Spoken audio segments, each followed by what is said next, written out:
Live from the Metal Mayhem Studios in Rochester, New York. We are gold. And heard around the world by metalheads just like you. This is Metal Mayhem ROC. Heavy metal music. Your weekly dose of metal music, interviews, album reviews, news, and more. Want to be part of the show? Send us a message through our website, metalmayhemroc.com, or hit us up on Facebook and Twitter. Search Metal Mayhem ROC. It's getting nice and heavy. Now, welcome our hosts, John the Vernomatic Verno and Metal Forever Mark. Good evening, everybody. I'm the Vernomatic. Welcome to this week's show. As always, new content drops every Thursday night. Visit the metalmayhemroc.com website. There you'll find direct links to Spotify, Apple Podcasts, Stitcher. Download past shows, subscribe, leave a review, that kind of stuff. It helps the bottom line. While you're there, sign up for our email list. Receive weekly updates on new shows, merchandise, promos, and free giveaways. The winner of this week's free giveaway of a deluxe box set of Black Sabbath's Heaven and Hell and Mob Rules is David Jablonski of Oneonta, New York. Last week's guest was Vinny Appice of Sabbath. The band released a new box set, and David picked that up. So if you want to get some winnings and get in drawings, just go back to the website and sign up for the email list. So tonight's show, Metal Mayhem ROC correspondent Southern Cal has done his heavy metal homework, and we're pulling the curtain back on the music and metal industry touring business. Cal has an interview with David Heath, a national staging coordinator, and we have Taylor Henry from Florida. She's a promoter that has put on some 80s themed concerts down in the Florida area for about 6 or 7 years. So they're coming up a little later. But first, I have Randy Peck. Now, Randy owns Rochester Entertainment, and one of his major businesses, he's the owner and the operator of the Montage Music Hall up here in Rochester, New York. The Montage is a 400 capacity club that hosts mainly rock and heavy metal acts, but not limited to that. You know, it's a live entertainment club. Well, Randy's going to be on in just a minute, and he's going to tell us about how his club overcame all the obstacles when COVID came, dealing with the government, you know, all that kind of COVID just to operate. And then in his professional opinion, he's going to give us an insight on his take on where the touring and live performance road is going to lead this year. Metal Forever Mark, he's on vacation. He'll be back in a week or two, and we'll catch up with him then. Just a quick reminder, Monday nights, the Metal Mayhem ROC live radio show is on thatmetalstation.com. Visit our website for details. If you're on our Facebook page, I'm sure you'll see more than enough ads. So let's get into it. I see the studio phone ringing now. So that being said, let's welcome to Metal Mayhem ROC, Randy Peck. Hey, Randy, how are you? How are you, John? Thanks for having me. We're doing well. Thank you for joining us. So we're pulling the curtain back on what it takes to keep the rock and roll heavy metal world going. Everything from the trucking and the front end and stagings of concerts to promoting the bigger shows. Why don't you tell us a little bit about your club and what you do and how you've been dealing with this whole pandemic, but more importantly, where are we going in the future? Well, you know, I'll start off with your first inquiry, I guess, that, you know, smaller club shows are just that. They're more condensed. I do work for Live Nation now, so I get to see a little bit more of what a major production is from beginning to end. Long days. We can have some long days, but they're, nowhere near what it is at that scale. So it's pretty much get things in, get them to the stage, sound check, get the people in, and try to just make everything work. I think on a smaller scale, artists that are traveling in the club circuit are going into a different room every night. Now, on the larger scale, an artist is going into a different amphitheater or a different arena every night, but they're more commonly the same in, the production value, or is pretty much the same night after night. The lighting is the same night after night. And then on the club level, John, you guys know that's not the same. Some clubs have more lighting, some clubs have a bigger PA. So, there's things like that we have to deal with and sort of make adjustments throughout the day, and the bands have to sort of do the same. Some of that can sort of be preemptive, or, by what we call in advance, with a tour manager or production manager, of like what's in the room and what lighting do you have, so they sort of know what they're walking into. But, I guess the difference would be there's probably the tendency to be more hiccups at the club level.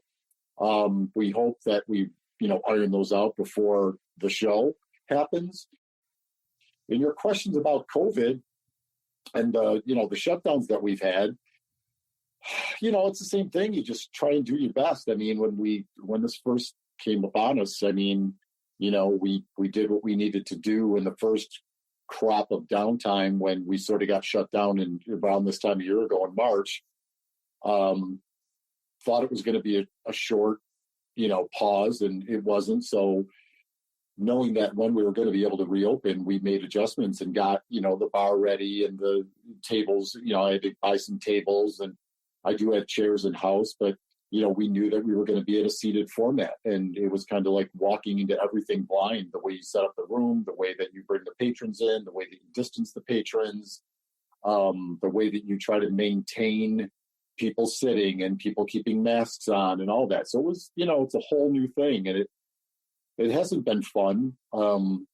It's been nerve-wracking. It's, then compound that by the fact that, we've had a governor sort of that's watched over everything and sort of micromanaged some things, some for the good, some for the not so good. It's hard when you do the best you can. And I think that most of us that have even attempted to reopen, whether it's a bar or restaurant or, somebody like us, we've for the most part, again, we've all tried to do our best. So to be micromanaged with the health department coming in and the liquor authority coming in at the request of our governor to, sort of check up on us or micromanage us or babysit us, that's probably, I guess I would say, something that a lot of you wouldn't think about is honestly been the toughest thing, is to just be constantly watching over your shoulder, because you've got all of those obstacles in front of you to do this right. And, on any fragment of a moment, somebody can be in there and see somebody or two or three or four people are, got up and wanted to like move around or sort of dance to the band that's playing, or had their mask off for a long period of time, or three people walked up to the bar together and there was nothing you could do to be like, whoa, you got to, you have to be distanced. And so it's been different. It's been hard. Wow. Listening to that explanation, the obvious thought is never knowing when an ABC rep is going to walk through the door or a visit from the health department. Did that ever happen to you? And was it a zero tolerance situation? Well, you don't know, because, they kind of come in and from what I've seen, heard, whatever, they don't announce themselves. They have and they haven't. They come in, there's been, sometimes video taken, or they just go back and they file a report, or they construct a report and file it. And, you end up, with a letter in the mail or something. So it's that kind of process. But no, I mean, we've been lucky. And again, we were very vigilant from the get-go, John. I mean, if you come in the room, I think most bands that play there, there's plexiglass up on the stage to cut down any transmission that might go out into the audience. We are 12 feet apart from the stage to where patrons are seated. We've got the tables spread apart. There's stanchions going to the bar in rows. There's only two places you can approach the bar. So, I mean, again, when we had our downtime, I sort of sat back and just really, mapped out how I was going to redesign the whole room from the outer bar to the music room, which is the way that the Montage is laid out. And just to make sure that, number one, we did it as safely as we could possibly do it. But number two, that we were aiming ourselves in the best position to not have, anyone say that we were doing something that we shouldn't be. It's uncharted waters. You're doing the best you can. You haven't been prepared for this. There was no training. Overnight, you get emailed a bunch of guidelines. The way I look at it as a citizen just following this, even though I am in the industry professionally, it was like they're changing it as you go. And that must have been the frustrating part.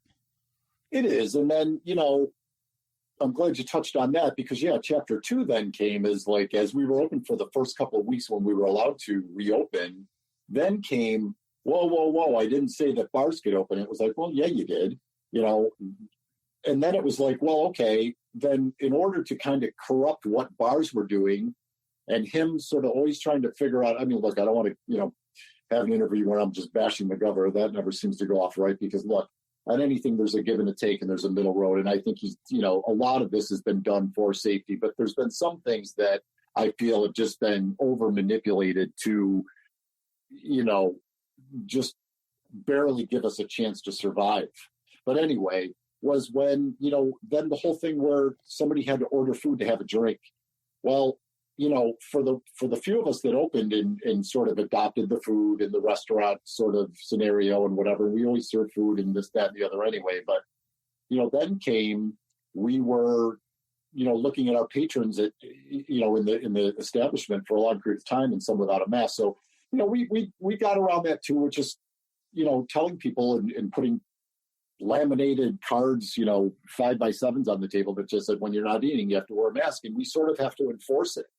Because, you've got to follow those guidelines. And in a restaurant, you're kind of coming in, you get seated, then you take your mask off, your food comes, you eat your food, you get up, you leave, it's over and done. But, in a scenario like ours, people are there for a little bit longer period of time. So those kind of things, there's some things that just haven't been well thought out, in that's what's made it even harder.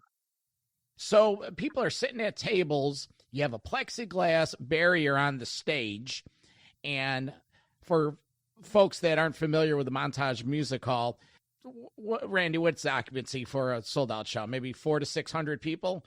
Yeah, no, right around the 350 to, in that range. So tables aren't a natural setup as it is. It's just a stage with a floor, with a bar. It's a pretty cool setup. So when you put the tables in there, did it work? Was it? We sometimes get and not in any bad way do I feel. We are sort of niched as the rock metal club, which, I wouldn't give that up for the world. I think that's something that I've, 20 years into this, John, and, that's been my thing. I mean, from Steel Music Hall with Avenged Sevenfold and Shinedown and some bands that are playing arenas now, I'm pretty proud of the fact of where I came from, coming out of radio and an active, alternative rock station, but, some record labels that had those bands that I just mentioned. And then, starting to get to the pipeline of the agents that had those bands and being a promoter to be able to book those bands. Some of these agents had harder acts like Lamb of God and Clutch and Machine Head. And so that's kind of where I've been for years. But anyway, we do everything at the Montage. So there's been occasion where we put tables and chairs up before. We do host the Jazz Festival every year, except this year. Mm-hmm. So that's always been a seated event. So it's not uncommon for us to have that layout, but it's not what we do every day. So, it has been different. We're talking with Randy Peck. He's the owner of Montage Music Hall, 30 plus years in the recording and broadcast industry. Circling back, you said you were with Live Nation. Let's touch on the outdoor summer tour business. How are these bands, how are they going to book a tour? These tours are booked 6-8 months in advance, if not a year in advance. How are they going to all of a sudden just open up? Some insight that I've gotten and things that I probably can say, I guess, because again, there's been the Live Nation, AEG, these are major corporations. They're not sitting on their hands, much like I was telling you that I wasn't during all of this.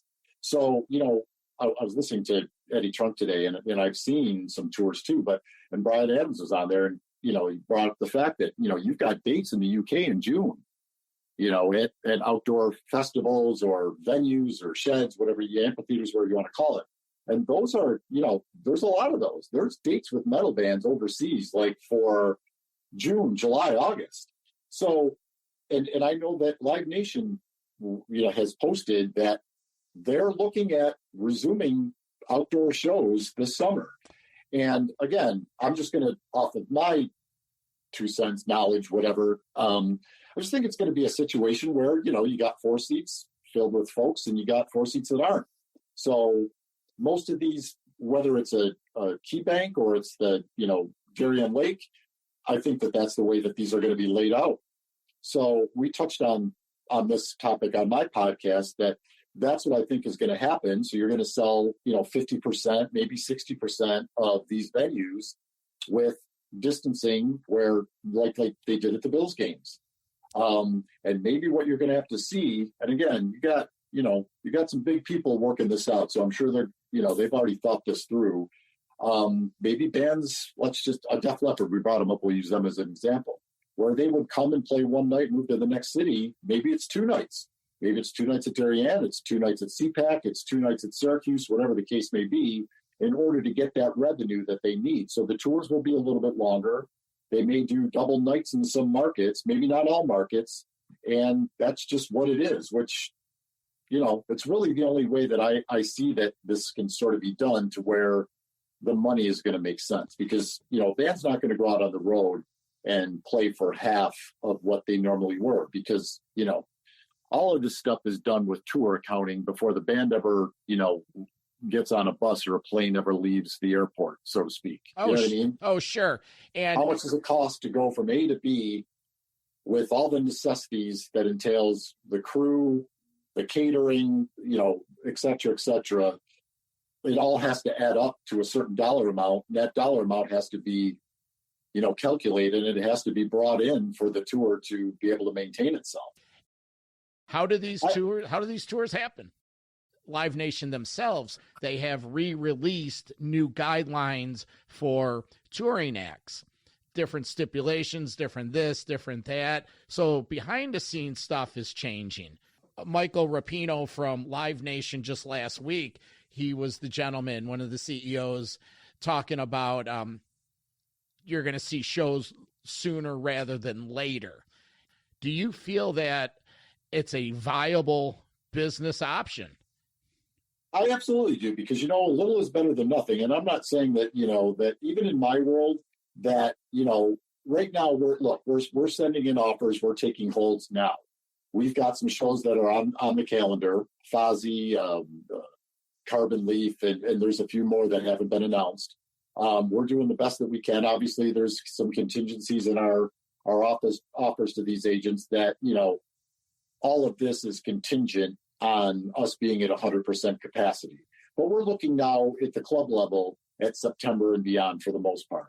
When you start to look at Live Nation, and things like that, again, it's, 1 and 1 has to equal 2, but, there's got to be some concessions made that, look, we all may have to take a little bit of a pay cut here to at least make something. Let's all go out and make a little.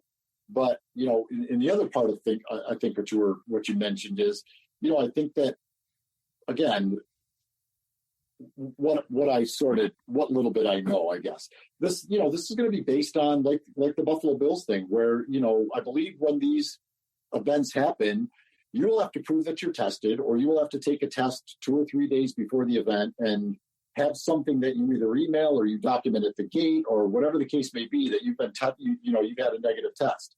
And or now with the vaccines, to where those are now part of all of this, that you've been vaccinated and that you can prove that. And it's unfortunate. I mean, people, testing is still hard to get, hard to do, hard to find, hard to get scheduled. The vaccines, whatever, but I think everything is moving a little bit quicker than it was. But I think that that's going to be the way that people are going to get into these shows. And I think that, the more that the testing happens, the more that the vaccines happen, the more that these capacities go from 50% to 60% to 75%. I think that we may be a longer stretch than maybe, the outdoor and the indoor shows, because I think that once we get to a certain level of vaccination, obviously, we'll be in better shape, all of us. And that's indoors as well. Now, when you start to talk about stadium tours, I think that is one thing that might be staggered more so than a amphitheater or an arena show, because, John, those are shows that the production is brought in sometimes, if not the day before, 2 days or maybe 3 days before. You look at a Rolling Stones when they, come to Buffalo a few years back. I'm pretty sure that was like a 6 or 7 day, pre-date of the show load in. I think that, bands like that, they have like 2 or 3 stages that they shuck from city to city, and it takes their entourage 4 days to build it, and then, get the PA in there and get that going and ring it out. And so that might be a tougher thing to try to think that you're going to do multiple dates and then get to the next city. But again, this is what Live Nation does for a living. So, don't discount people that if you want to get it done, you find a way to get it done. Now, you talk about Bryan Adams was saying in a recent interview with Eddie Trunk that there's shows going on over in Europe. But then I just read that Festivals Download is canceled this year. Waken Festival is canceled this year. Some of the bands we had on the Metal Mayhem ROC podcast, like the Ravens and the Anvils and the Armored Saints, they did have dates over in Europe scheduled. Those are canceled. So what is going on over in Europe? What gigs are actually being performed? Like what kind of shows? What level shows? Well, I think when you're talking about festivals, you're talking about, a ton more moving parts. Yes. When you're talking about 10, 15, 20 bands, and all it takes to kind of keep those logistics moving, and, where they're from in terms of just a Bryan Adams run of like 5 dates in the UK or something, that's a little bit different. So again, whether it's the testing that they do pre-show, that kind of thing, I think might be a little bit more of a condensed working scenario that can sort of look like it might be something that's going to come to fruition. I don't think anybody knows with any certainty that any tour is gonna happen. But every day seems to be like we're getting a little closer. Yeah, we're getting closer. You look at some of the southern states. Texas is proclaiming they're 100%. What do you got going on in terms of PR for Montage? I've always had the knack of like chatting with people and love music. And, I think if I've got something that I know about, I don't mind, talking about it. Rochester Entertainment is like the company that I formed when I started all this and sort of went out on my own about 15 years ago. So I started a podcast it's well over a year. And then it just, there was no way to have content for the most part. Then we started a new website, and, because we're before COVID happened, we started to reach out to some Buffalo venues, and I brought a new talent buyer in that's out of the Buffalo market, and we were going to grow and expand and do shows in Buffalo. And so we had all this going, and then, the wind got knocked out of our sails. But so we've got a podcast, like I said, called Talking Music and Other Stuff. It's on all the major things, but we've only done like 6 or 7 because, John, it was born to, yes, be part of the Montage and the bands that play there, and whether we do a pre-interview or we do something on site. But, right now, I just don't want to go on there and just babble all the time and not really have something to say or something to promote. We've got a Montage YouTube channel. We've got the podcast has a YouTube channel. And, it's just a matter of as we get back into this, getting the content built up, and I feel that I've got to start small to grow everything a little bit bigger. But our goal is to film more shows and get them up on YouTube and interview bands, whether they're local or touring bands, and, just talk about music in general and what's happening. But, until this all picks up again, there's not a lot to do. I will have all your stuff on our show notes on our website so listeners could find all that. Yeah. So. All right. Well, Randy, it's been great catching up with you. We could go on all night. I know, right? My girlfriend just got done making dinner and smells fantastic. So I wish you the best of luck, and if anything we could ever do to help the cause, feel free to reach out. Well, when this blows over, John, we'll be in touch. We'll get together and make sure that we're collaborating, because the more the merrier. Of course. All right, John. Take care. All right, my friend. Have a good night. Bye. Yep. Bye. So there you have Randy Peck from Rochester Entertainment Group, owner of the Montage Music Hall up here in Rochester, New York. Randy's been influential in the live music scene for the last 15, 20 plus years. Like he mentioned, specializes in hard rock and heavy metal, but also, books other kind of acts at his club. He's a asset to our community, and we're lucky to have him. We're also lucky to have direct from Melbourne, Florida, Metal Mayhem ROC correspondent, Southern Cal. Now, direct from a sunny beach in Florida. How's he not hot in all that leather? It's Metal Mayhem ROC correspondent, Southern Cal, with concert and music reviews, interviews, and more. Go ahead and pass the sunscreen. Here's Southern Cal. Like the guy says, from the sunny beach of Melbourne, Florida, Metal Mayhem ROC correspondent, Southern Cal. Hey, Cal, how are things? Good, Vernomatic. How's things up there? It's not sunny, but it's spring. There's a little spring fever in the air. Thanks for asking. Right.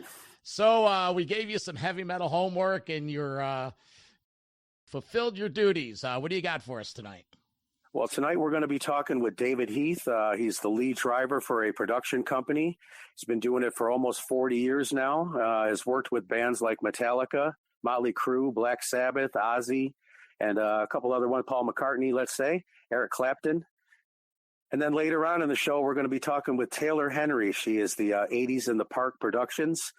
She's been doing that for about 5 years, her and her family. A lot of the 80s bands, Quiet Riot, Winger, LA Guns, Lita Ford, and we'll be with her a little bit later. Cool. So you met these people, you met David by chance? Yeah, actually, he lives just a couple of houses down from my mom down here. And Taylor used to work for me, and that's how I got to know her.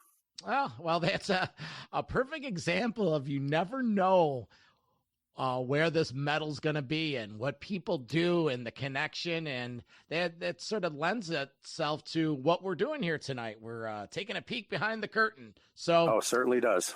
All right. So, well, I see the light is flashing, and we have David on the studio line. So, David, welcome to Metal Mayhem ROC. How we doing, guys? Oh, we're doing well. I'm John the Vernomatic Verno, and one of my producers and show correspondents, Southern Cal's with us. I think you guys go back a little bit. Yeah, I've had the pleasure. So you got a long, illustrious career working in rock and roll and transportation, staging, production. Give us a little history on how you got into it and how you've been involved with the rock and roll scene. Well, as a teenager in high school, I had a friend that was in a bar band, and I got to hang around with him and got interested in it. And then when I graduated from high school, I went out on the road working for local bar bands and regional acts until 1983. And in 1983, I went to work full-time for a trucking company, and I've been with them ever since. Any of those acts anyone would know of? One of the regional acts I worked for was from Raleigh, North Carolina, and it's called Nantucket.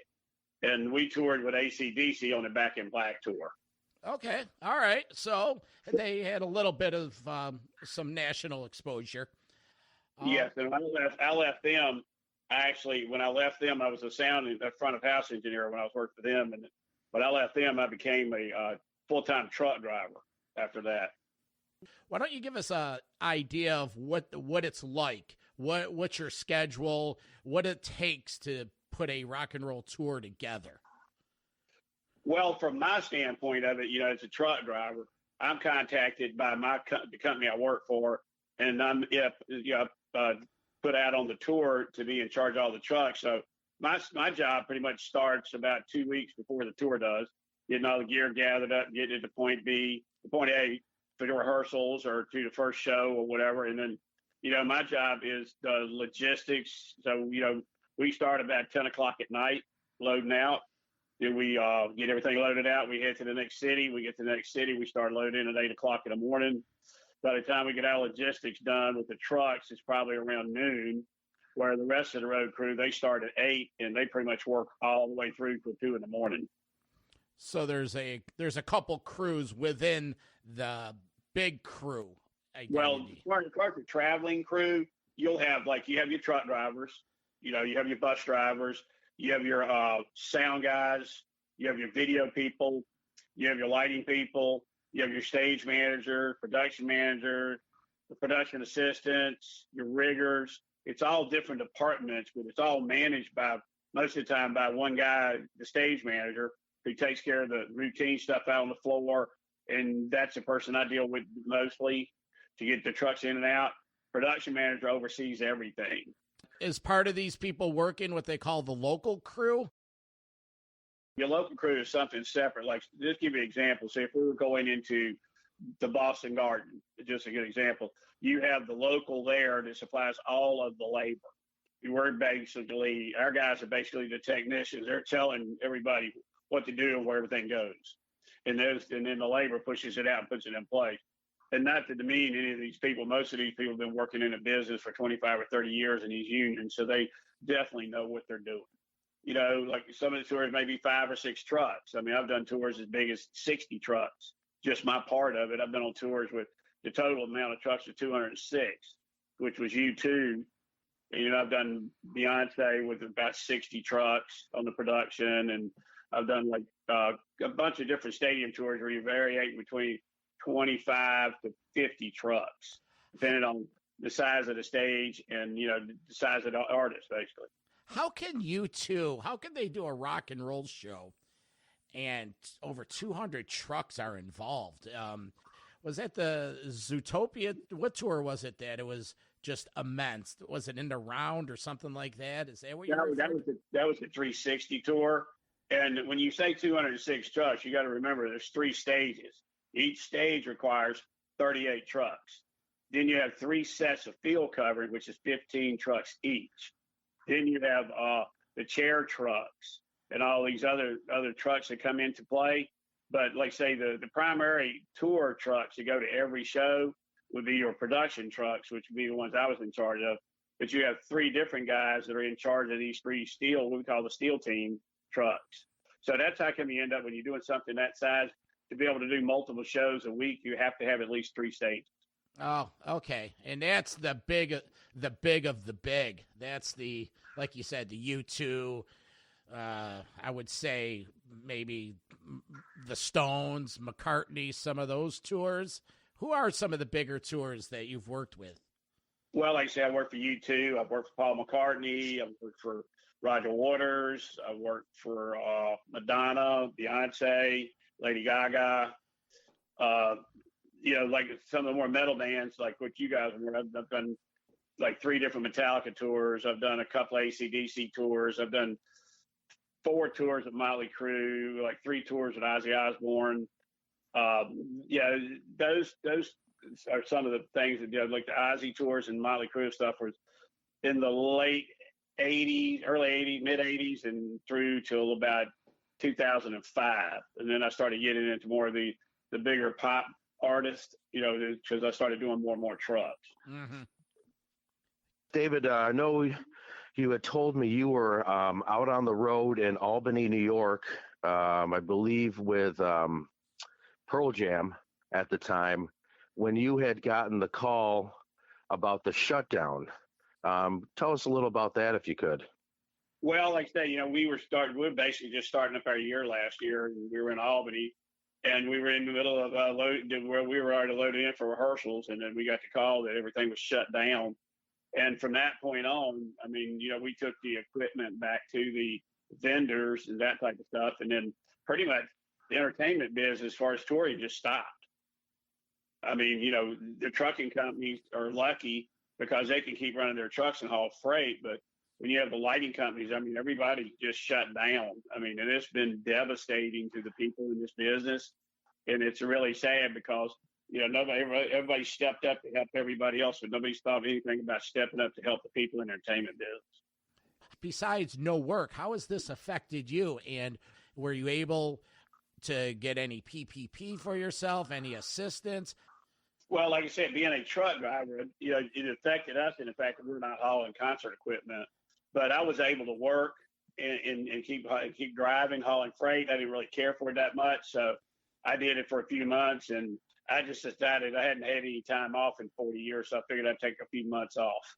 So I'm doing okay personally, but like I say, I know a lot of my brothers out there are hurting real bad because, I'm pretty close to retirement. So I had money put away, but some of my younger friends and people, they really didn't. And it's really taking a heck of a toll on them. In your opinion, where do you think this is going? But what's your gut feeling, David? What's going to happen here? I think that there will be some touring late this summer, especially like in amphitheaters and reduced seating. That's the rumors that I'm hearing. I mean, I don't have any real confirmations on any of this, but just from rumors I'm hearing from the people on the inside of this part of it, I'm hearing like sometime maybe September. We may start to be doing. I mean, I'm sure there'll be some things going on.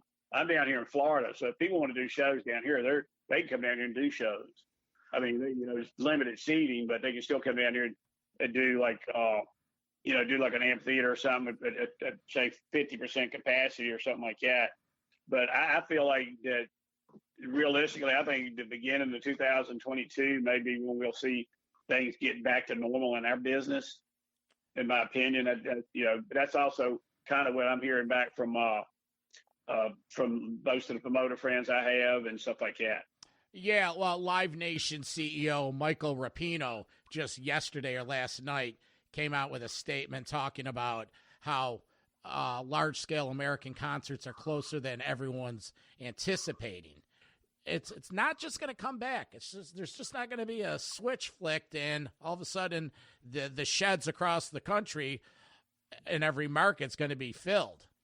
What do you? Yeah, and that's another side effect of what you're talking about as well. Is like how many tickets can they actually sell, and how many tickets are they going to have to sell, and what's the price going to have to be for them just to even justify going out and working?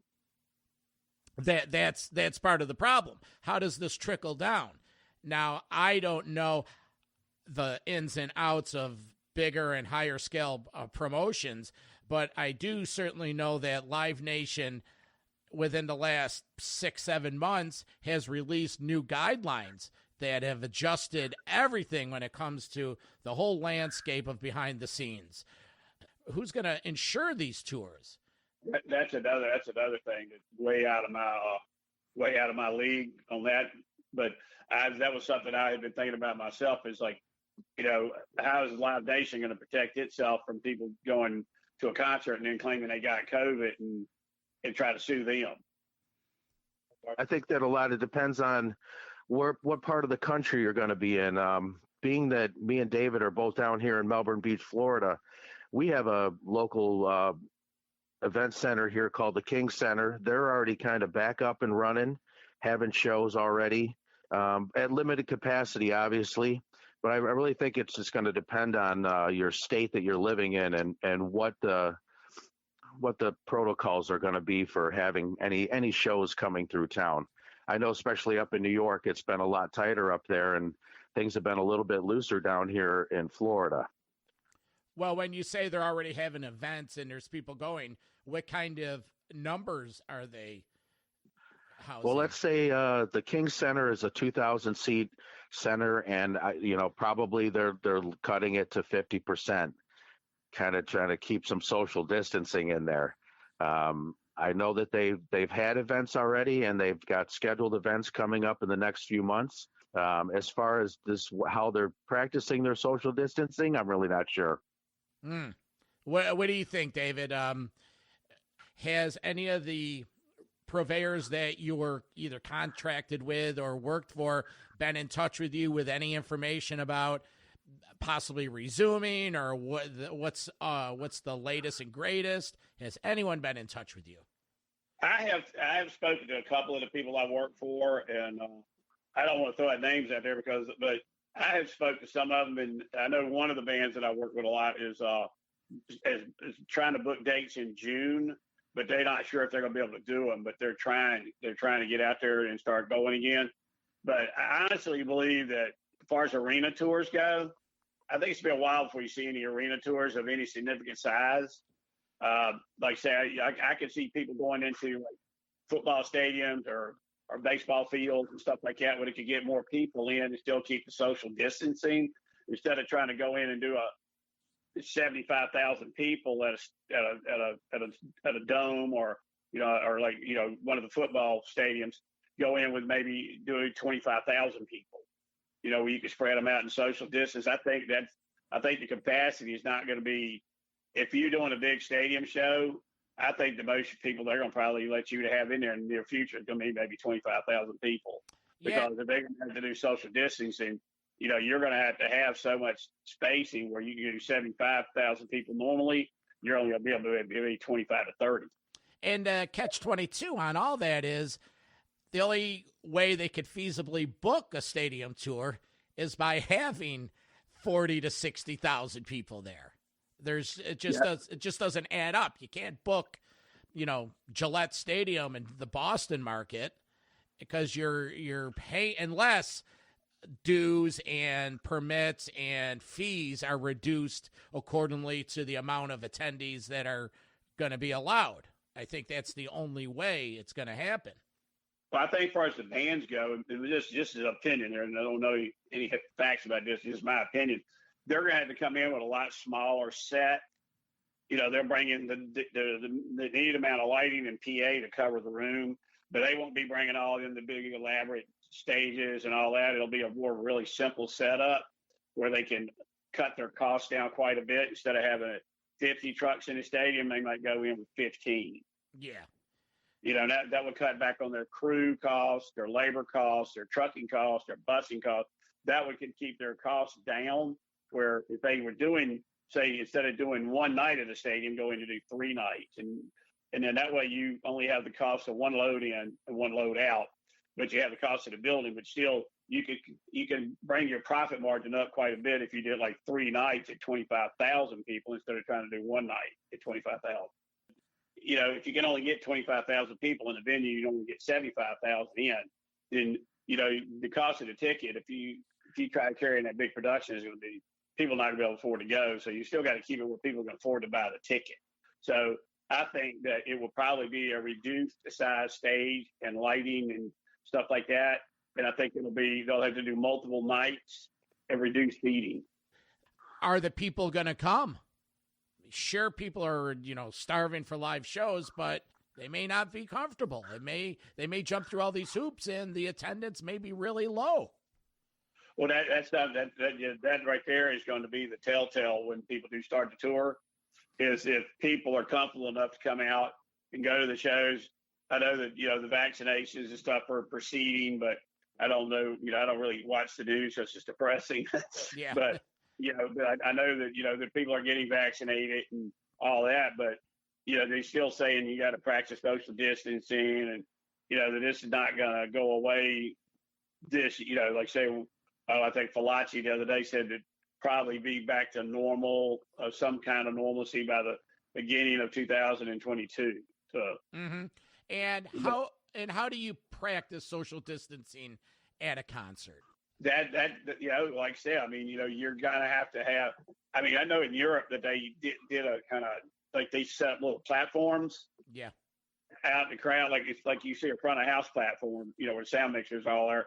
I've seen some things where they set up like little platforms, and that platform holds like 10 people, and those 10 people are you buy the block of tickets to that platform, and that's how you social distance people. Oh, that was one of the things that I had seen them doing. So I don't know if that would work or not in the States, but I mean, that'd be one way to keep the people separated. Not that there's a lot of them left here in America now, but a few months back, I went down to Fort Pierce and caught the Metallica drive-in concert. I was thinking that if you're going to keep them outside and try to keep people distance, these drive-in theaters would be great if you could set up a stage. Everybody's in their car. You pump out the sound. You can either listen through the simulcast or you can listen to whatever the band's PAs are putting out. I thought that was a good idea for something, especially in these times, that drive-in theater kind of show. Yeah, and I agree with you on that one too. Plus, if you got a convertible, you're all set. Yeah, right? Yeah, that's true. Cal, anything else you want to ask David while we're wrapping this up? Well, been that you've been on the road so many years, we've heard the song "Turn the Page" by Bob Seger or Jackson Brown's "The Loadout." Have you had any run-ins with any people that you've been on the road and might have been, look at these long-haired hippie people coming through our town? Anything like that? Yeah, I'd say a lot of that back in the 70s and 80s and early 90s. But after my hair fell out, I didn't really have it. But everybody, it's like years ago, you go on a truck stop, right? Because all the truck, buses are stopping there because after the show they want to stop and get something to eat. And I can remember a few times going into truck stops, a Motley Crue that got right entertaining. Right. Yeah. Here's a question for you: how much interaction do you have with the headliners, or is it just you just happen to be working for them? Well, years ago, a whole lot more interaction. Now it's so departmentalized. I rarely see the artist, and I rarely talk to any of them.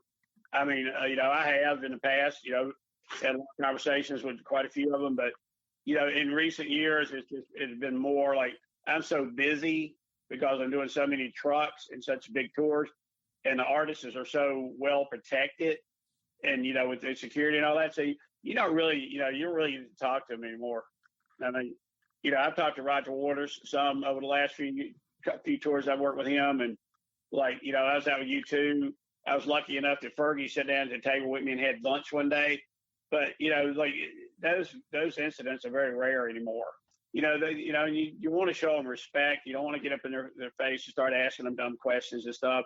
I try to emphasize that to my drivers as much as I possibly can.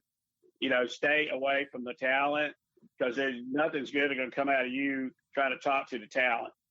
Yeah. It's like you don't want to come across as being a fanboy. You got to remember that you're working for these people as a professional.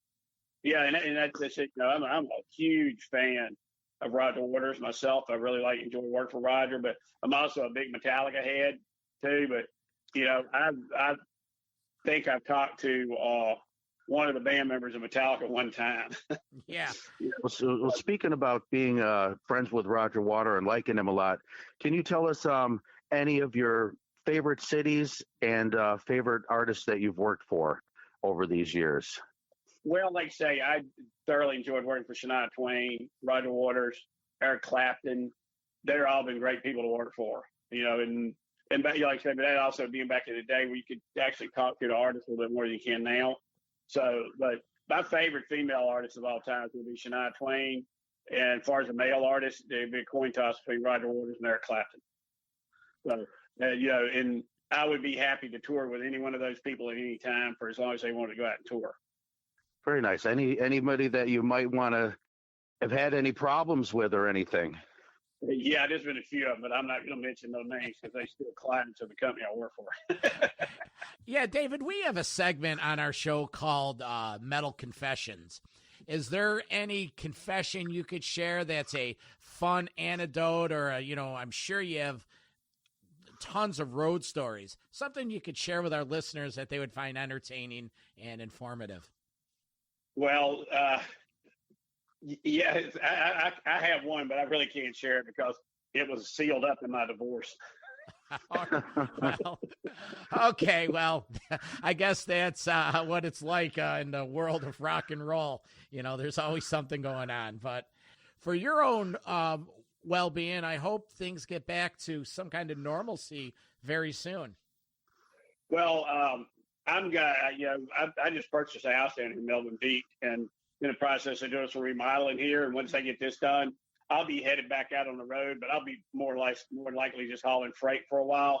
But I do need to get back to work, and I do have that opportunity. I can go back to work anytime I feel like it. All right, Cal, Anything you want to add, or we'll let David get I going? think we're good. I appreciate it, David. Thank you for doing this with us. Hey, not a problem, buddy. Maybe I'll see you at the campsite this weekend or something. Yep, we'll see you soon. Thanks, All right, David. bud. Take care.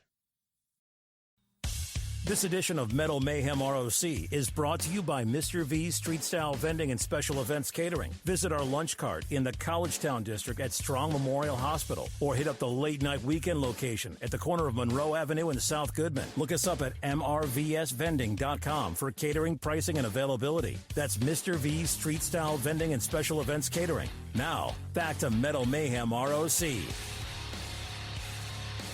So we have another industry guest today. Southern Cal, why don't you give us a little history? Who do we have next? Well, we're going to be talking to Taylor Henry. She's was involved in the 80s in the park productions, about 5 years into that business. She's worked with many of the big name 80s hair bands, let's say Quiet Riot, Winger, LA Guns, Lita Ford. And she does a lot of the, after reading this list, I would say that she pretty much did everything, handling day of event logistics and the sponsors and security and box office and press passes and guest passes, and just being a talent liaison for the bands and for the producers of the show. Sounds good. Well, let's get her on. Live from Colorado, we have Taylor Henry. Hey, Taylor, welcome to Metal Mayhem ROC. Hi, it's very nice to be here. How are things over in the Rockies? Oh, it's very snowy today, but we're definitely getting more into spring lately, which is very, very nice. Well, I know we're getting closer every day. It is March. I want you to say hello to our co-host tonight, Southern Cal. Guess you guys knew each other from the Melbourne, Florida area. Yes, I definitely knew Southern Cal from there. Hey, Taylor, thanks for joining us today. Hi. Looks like music production and concert promoting sort of in the family blood. Give us a quick little history of your experience in all this. Yeah, so I worked with, like you said, my family, my dad, my brother, my stepmom, whole big family production. My dad came up with an idea to put on an 80s concert, and it kind of just blossomed from there. So I learned everything from the bottom up on how to even produce a concert or how to talk to talent, recruit staff, do the logistics. What was the name of your company? 80s in the Park Production LLC, you said? Yeah, basically. Mm-hmm. Now, did this, your LLC, did they actually book the bands? Were they the promoters, or were you just staging in a production company that put it on? Nope, everything was us. So like I said, my dad had an idea to put on a concert, and we learned everything from the bottom up. We booked everyone ourselves. We did have contractors that came and did the stage and everything like that, but everything was through us. How many of these did you do, and what kind of bands were you bringing in? Off the top of my head, I believe we did 6. I was involved in 5 of them myself. I was in college when we started all this, so I had to come into town and do all that. But we worked with all original 80s bands. That was the whole big thing about us, is we didn't really want to book a lot of covers or anything like that. So we booked the original ones, like Southern Cal was saying earlier. It was, like Lita Ford, Quiet Riot, LA Guns, all original as we could get. Was this in the last 10, 15 years? What was the time frame we're talking? Yeah, so 2013 to about 2018.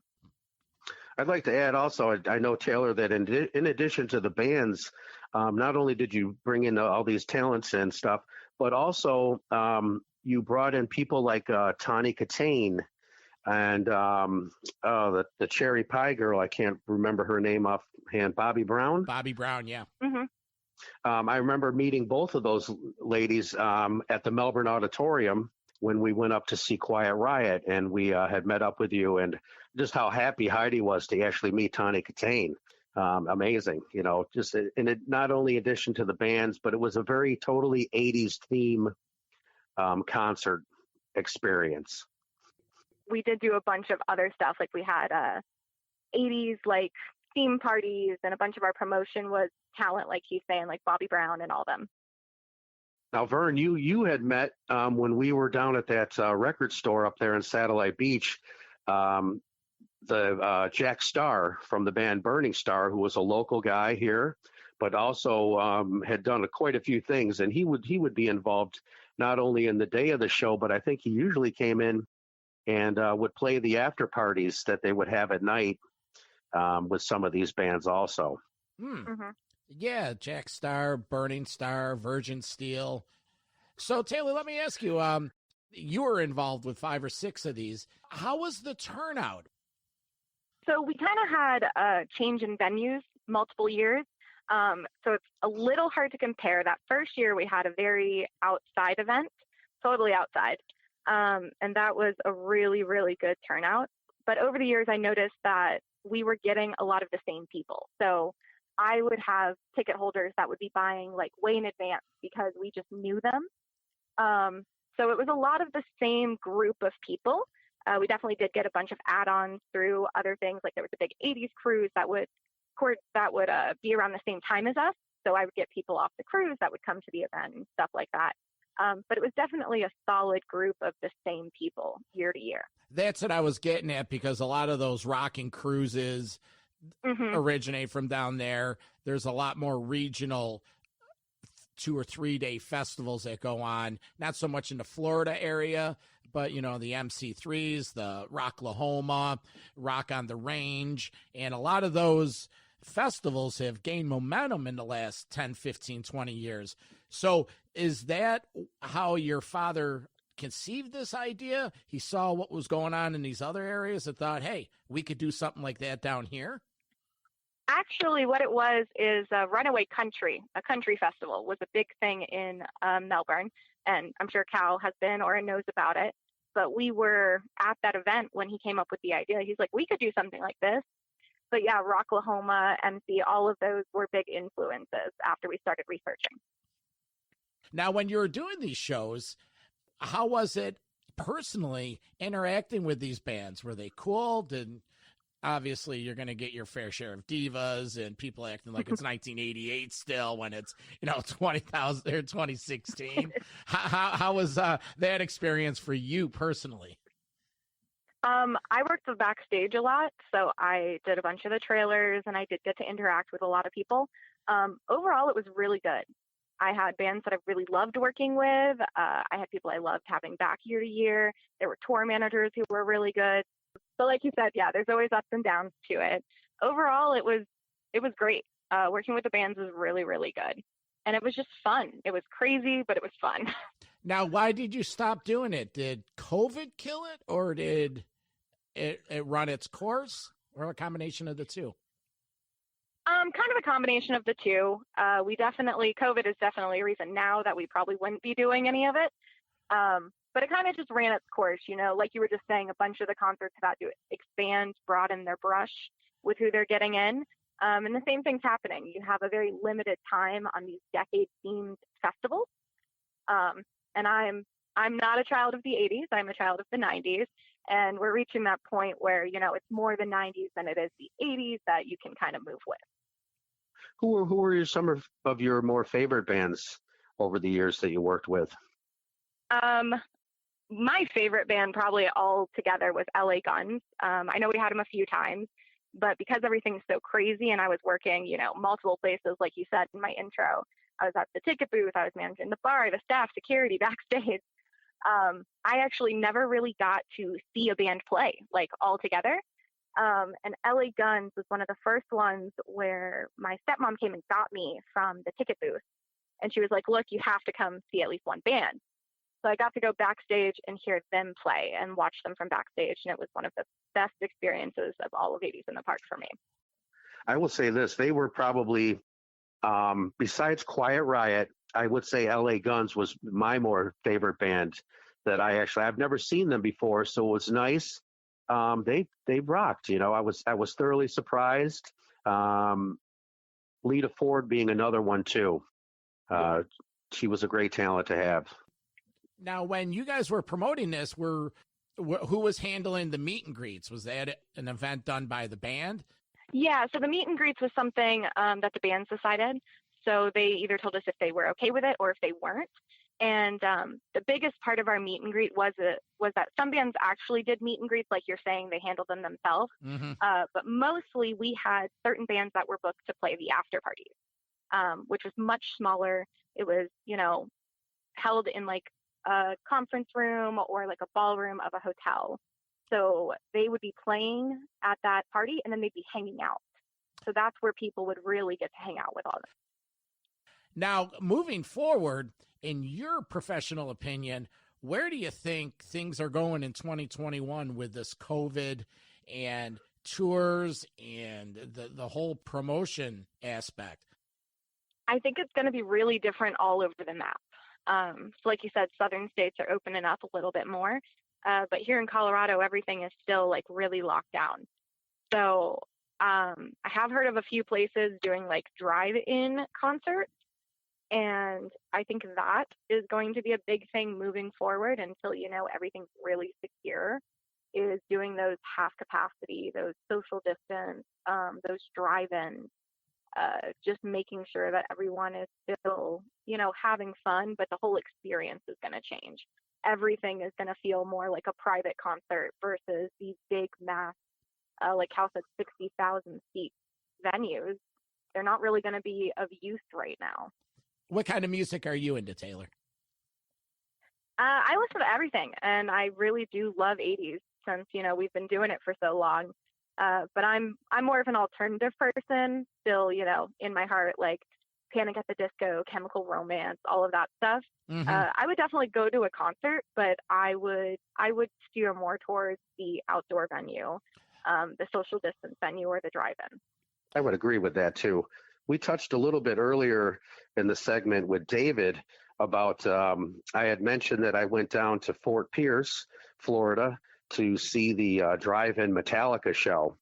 Mm-hmm. And to me, I thought that, you could set up a stage at any of these drive-in places, and not only can you have like the house PA playing, but you could also pick it up simulcast, which is what we did, listening to it in the truck.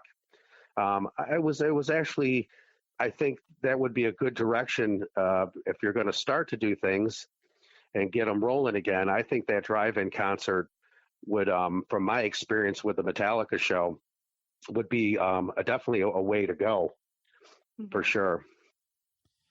Well, Taylor, I want to thank you for stopping in tonight. It's we learned a lot, and I commend you for a job well done, waving the flag of 80s metal.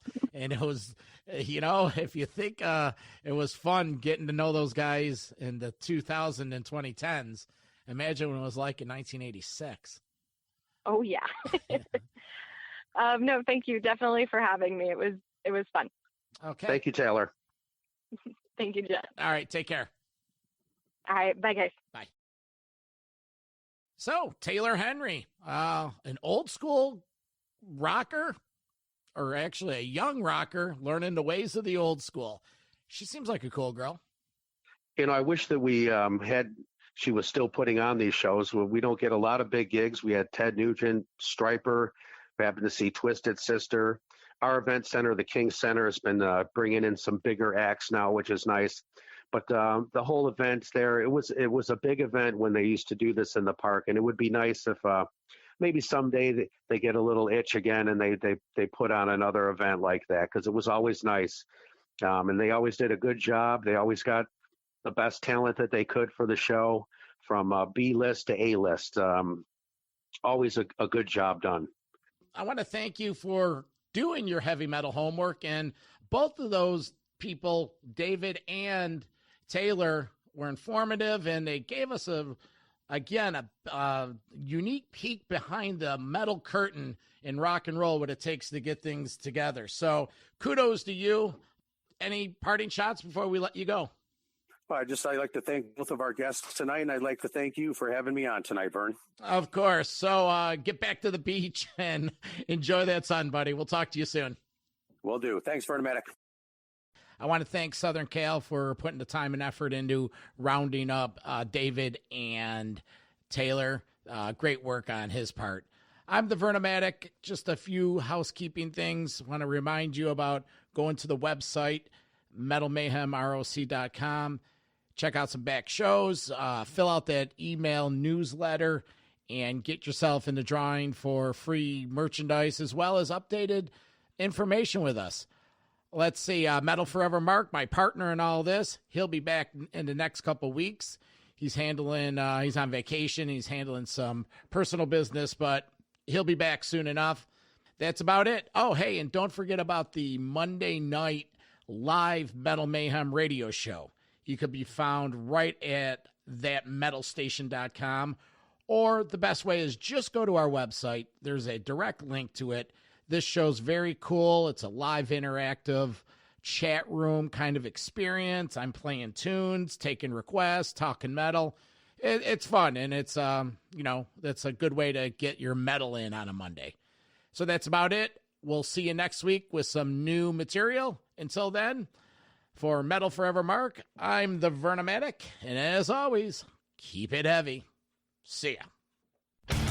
Metal for life. Thanks for listening to Metal Mayhem ROC. Check out our websites at metalmayhemroc.com and metalforever.com for information on upcoming concerts, podcasts, archives, and all sorts of info. Please like, follow, and share with everyone, even your non-metal friends. Catch us next time on WLFE DB Radio.